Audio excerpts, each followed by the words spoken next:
السلام علیکم۔ میں ہوں سیف اللہ بزدار۔ آج میں تھوڑی سی بات اپنے وطن عزیز کی سیاست، حکمرانی اور مختلف پارٹیوں، مختلف ادوار کی حکومتوں اور اس میں کام کرنے والے لوگوں، ان کا طریقہ کار پہ تھوڑی سی بات کرنا چاہوں گا۔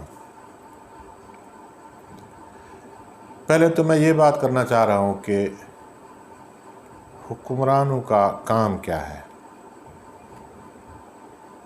کسی بھی ریاست کا حاکم کا اپنے ملک کی دفاع کے بعد اس کے اندر رہنے والے تمام لوگوں کے لیے انصاف، صحت کی سہولتیں اور جو بھی ضروریات زندگی ہیں انسان کے، ان کو مہیا کرنے کے لیے بہتر کوشش کرنا۔ جو ریاست کے اندر وسائل ہیں ان وسائل کو بہترین انداز سے پیداوار میں تبدیل کرنا، دوسرے ممالک کے ساتھ تجارت، سائنس، امن و امان اور ان کی اخلاقی تربیت، تعلیم، یہ سب اس میں آتے ہیں۔ دنیا کے ملکوں پر اگر نگاہ ڈالا جائے تو مختلف وسائل سے مالا مال ممالک، کچھ ایسے ملک بھی ہیں جہاں وسائل بالکل ہی کم ہیں، اور ان کے جس خطے میں وہ قومیں آباد ہیں ان کے لیے چاروں طرف مشکلات بھی ہیں۔ انہوں نے وہ اپنے مسائل کیسے حل کیے؟ پہلی تو بات میں کرنا چاہوں گا، حکمران کس طریقے سے ریاست میں یہ تمام اہداف پورے کر سکتا ہے۔ حکمران بیوروکریسی کے ذریعے، اشرافیہ بیوروکریسی کے ذریعے عوام تک امن و امان، تجارت، ٹرانسپورٹ، بجلی، پانی، صحت، تعلیم، مختلف شعبہ زندگی کے جو کام ہیں ان کے جو منسٹریاں ہیں، جو صوبائی یونٹ ہیں، ان کے اندر جو پرماننٹ سرکاری مشینری ہے اس کے اوپر اس کی کیا گرفت ہے، اور وہ جو اپنے احکام ہوتے ہیں، جو اہداف ہوتے ہیں، ان کو اس مشینری کے ذریعے کس طریقے سے پایہ تکمیل تک پہنچا سکتا ہے۔ وہ مشینری اتنی فعال ہو، اتنی صحت مند ہو، اتنے بہترین انداز سے کام کرے کہ حکمرانوں کو خود نہ کسی ہسپتال میں خفیہ دورے کرنے پڑے، نہ کسی مارکیٹ میں جا کر ریٹ چیک کرنے یا وہاں کوالٹی چیک کرنے کے لیے حکمرانوں کو، وزیروں کو، اشرافیہ کو جانا پڑے۔ اس کے لیے میں ایک تھوڑی چھوٹی سی مثال یہ دینا چاہ رہا ہوں، جن لوگوں کے کارخانے ہیں، فیکٹریاں ہیں، بڑے بڑے کاروبار ہیں، وہ اپنے کاروبار کو کس طریقے سے چلا رہے ہیں، ان کا سیکورٹی نظام اپنے فیکٹری کارخانوں کے اندر کیسا ہے، وہاں وہ لوگ کرپٹ لوگوں کو کس طریقے سے نکال باہر کرتے ہیں۔ یقیناً ہمارے ملک میں ایسے بہت سارے لوگ ہیں جو انتظامی امور پر ان کی گرفت ہے، اور ان میں سے کچھ لوگ حکومتی مشینری میں بھی شامل ہیں، اشرافیہ میں شامل ہیں، ان کی فضائی کمپنیاں ہیں تو اپنی فضائی کمپنیاں ان کی بہترین منافع دے رہے ہیں۔ اگر ملک کی فضائیہ ان کے ہاتھ میں آ جائے، PIA ان کے ہاتھ میں آ جائے تو وہ نقصان میں ہر سال گھاٹے میں جاتا ہے۔ اس طریقے سے دوسرے لوگ ہیں، جس طریقہ سے چینی کے کارخانے ہیں لوگوں کے، وہ تو ان کے بہترین چل رہے ہوتے ہیں، ان کے اپنے کاروبار بڑے بہترین انداز سے چل رہے ہوتے ہیں۔ نہیں چلتے جب ان کو ملک کے لیے کوئی ذمہ داری دیا جاتا ہے، وہ نہیں چلتا ہے۔ تو اس سے عام آدمی کو کیا تاثر لینا چاہیے؟ کیا یہ ہمارے لیے سیریس نہیں ہے؟ ویسے تو جو کچھ فلسفی لوگ یہ بھی کہہ گئے تھے کہ حکمرانوں کی شادیاں بھی نہیں ہونی چاہیے، ان کی ذاتی ملکیت بھی نہیں ہونی چاہیے، ان کے جائیداد بھی نہیں ہونا چاہیے، کیونکہ وہ عوام کی فلاح کے لیے کام کریں۔ وہ پوری ریاست کا عوام ان کے بچوں کی طرح ہے۔ مگر یہاں اس دور میں وہ باتیں ممکن نہیں ہیں۔ تو اس کے لیے اب میں صرف اتنی بات کہوں گا کہ عام آدمی کو کیسے پتہ چلے گا کہ یہ حکمران ٹولہ ہمارے لیے بہتر کام کر رہا ہے؟ کیا اس نے تعلیم کے لیے بہتری کیا ہے؟ تمام بچے سکولوں میں جا رہے ہیں اور سلیبس ایسا ہے کہ بین الاقوامی معیار کا ہے، اس کے لیے کوئی کوشش کر رہا ہے۔ جو یونیورسٹیاں ہیں ان کی ڈگریاں بین الاقوامی معیار کے مطابق ہیں۔ ہمارے مختلف فصلیں پیدا ہوتی ہیں، جس طریقے سے آم ہے، کھجور ہے۔ دنیا کے ملکوں میں سب سے اچھے کوالٹی کے بہت سارے فروٹ ہیں جو پیدا ہوتے ہیں، پھر ان کو منڈیوں سے مارکیٹ تک، پھر دوسرے ملکوں تک بیچنے کے لیے ہمارے پاس کیا انتظام ہے؟ ہمارے دریاؤں میں پانی کی کمی نہیں ہے، ہمارے میدان زرخیز ہیں، ہمارے پہاڑ قدرتی وسائل سے مالا مال ہیں، ہمارے سمندر گہرے پانیوں والے، ہمارے پورٹ ہیں، اور دنیا کے دوسرے ملکوں سے زیادہ بہترین ہیں۔ ہمارے بہت بڑے ساحل ہیں، برف باری کے علاقے ہیں، ٹورزم ہے، کان کنی ہے، ہیرے جواہرات ہیں، اٹامک ہے، تیل ہے، گیس ہے، چونا ہے، پتھر ہے۔ یعنی دنیا کے ہر دولت اس ملک کے اندر موجود ہے، کسی چیز کی یہاں کوئی کمی نہیں ہے۔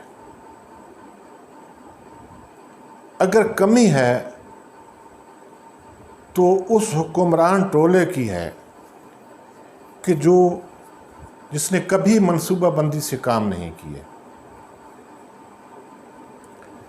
جس نے شاید، میں یہ نہ کہوں تو بہتر ہے کہ انہوں نے منصوبہ بندی نہیں کی، بلکہ میں عام لوگوں کے، اپنے جیسے لوگوں کے سامنے رکھتا ہوں کہ کس نے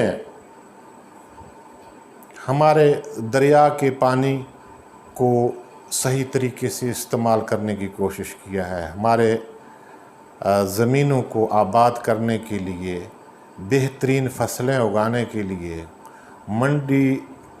کھیت سے منڈی تک پہنچانے یا مختلف کارخانوں میں پہنچانے کے لیے کسی نے کیا اقدامات کیے ہیں۔ ہمارا جو عام آدمی ہے، جو محنت کش ہے، اس کو کتنا اس کے اسکل بہتر کیے گئے ہیں، اس کے معیار کو